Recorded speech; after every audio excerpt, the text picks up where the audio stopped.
Hello, I'm Joanna Swinton from Craftsuprint.com. Seems a long time since I've been here and done one of these episodes, but today I'm going to be showing you how to do this card. Not this particular one, but this style.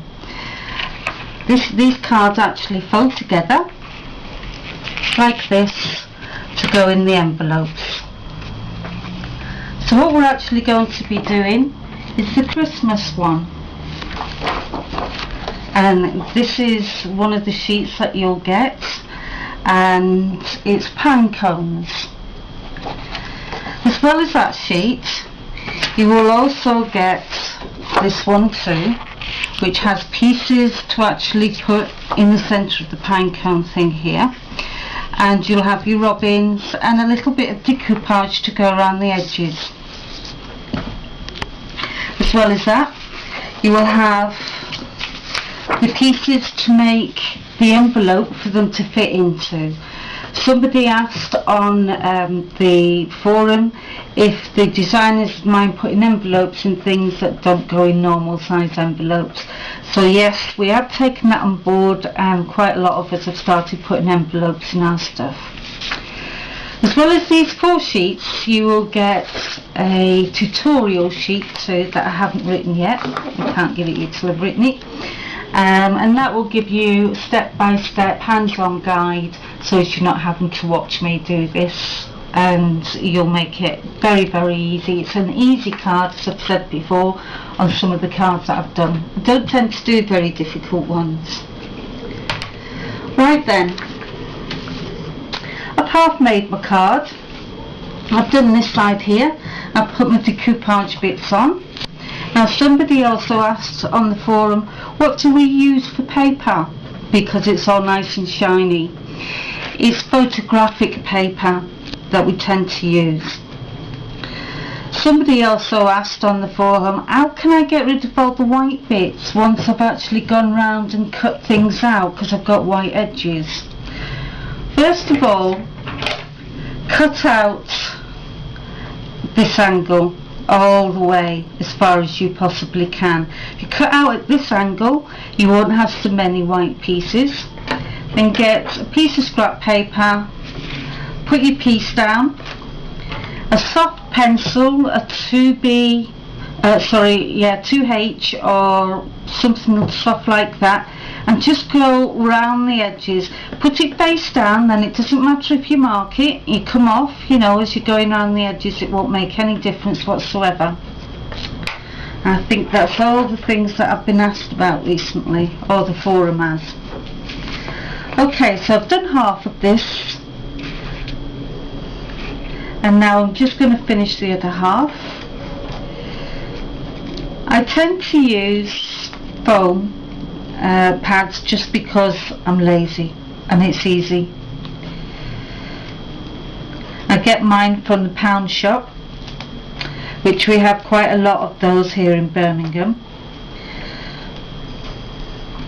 I get quite a lot of my stuff from there, to be honest.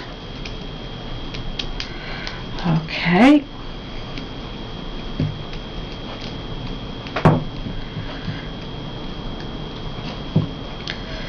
I'm never very good at getting these bits off. I'm not doing too bad today. Okay, make sure you get it the right way up, of course. Place it nice and directly on top and press into place. I've got my other 2 bits here, but for the sake of speed I'll do them later. Right, now then, we're going to put the robins in, which will go in the same place as the little shoes I've gone on this card. If you wanted to add a sentiment on a card that hasn't got a piece on, you can actually put it underneath, just like that piece there. So I have put sentiments tags in. I never know what to call them, so I call them sentiment tags now. Okay, so we're going to put the robin in. Now on this side, I've decoupaged it. I've also folded it, and on this side we're going to start afresh. So start by scoring the card.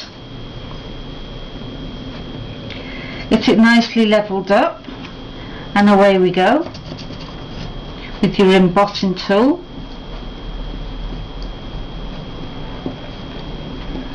Now if your embossing tool doesn't glide very well, a couple of tips for you.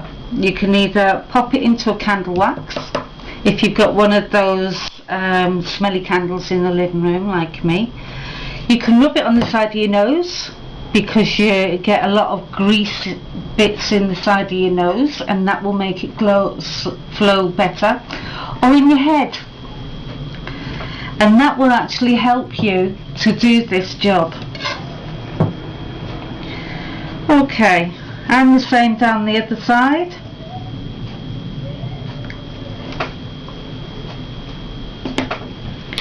Right then, I can see that this one's got to fold forward, so keep your ruler in place.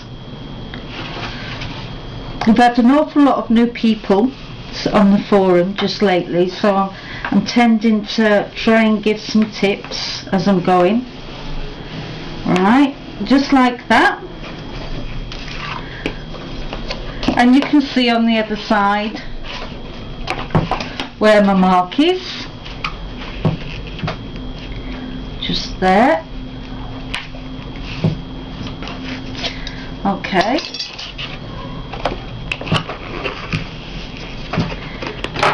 With your bone folder, give it a good crisp fold, and underneath just here as well. You can be a bit rougher with that one because there's no paper there to mark. Okay, so we've got our bits. We've got to measure where our tabs are going to go. You can imagine how many of these I've done. There's thicker tabs, thinner tabs, depending on the design. So what I've done, I've left it to show you how to put the tabs in. Get your pencil, make a mark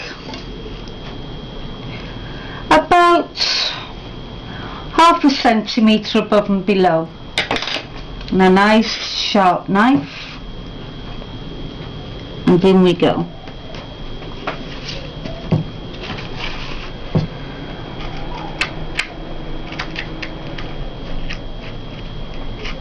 There we go, just like that. Piece of cake.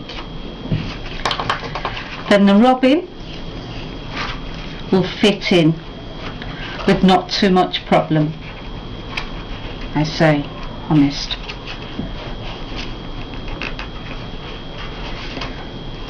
Only this one's gone for a wander somewhere else instead of out the back. Gone for a wander. Come on now, little robin. I'm the boss. There we go.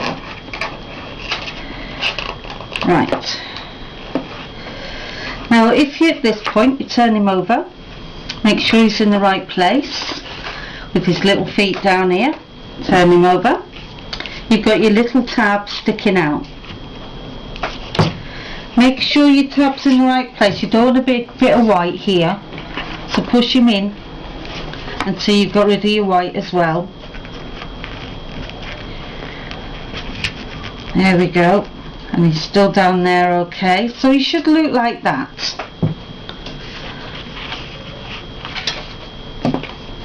Got your nice big piece of tab. Now normally I would glue that in place, but I'm sure you don't want me to sit here and sing to you while my glue's drying. If you heard my singing, you wouldn't want me to. Okay.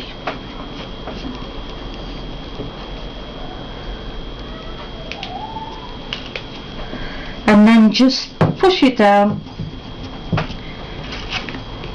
nicely in place. Just quickly do the other one.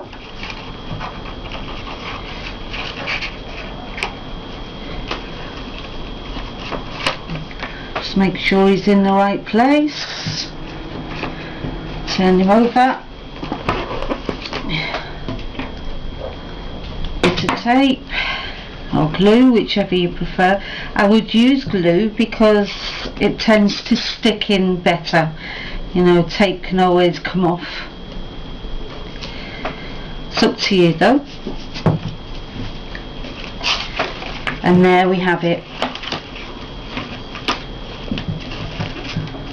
And that is how it will go in the envelope.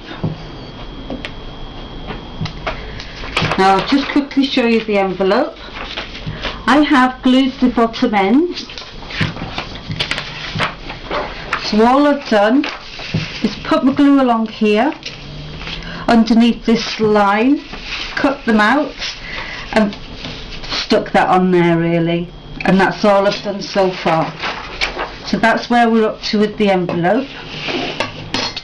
I've gone round and I folded all my parts all the way around, and all I need to do now is to pull them over, pick them up, make sure this bottom is nice and square. It should look like that, so if it's not flat, push this over, glue it in place, same with the other side, and then the fold at the top. It was actually easier to do this job with your card inside, because once you've got your card inside there, it will hold the envelope in place for you, so that you're not fiddling trying to make everything stand up. It is much easier. Do it with that in place. Make sure you put your little bit, your sides inside the card, except for your top one of course, that will come over. Okay, and that is how you make the double fold cards. I do hope you like them. Trust the phone to ring. That's Joanna Swinton signing off. Thank you very much.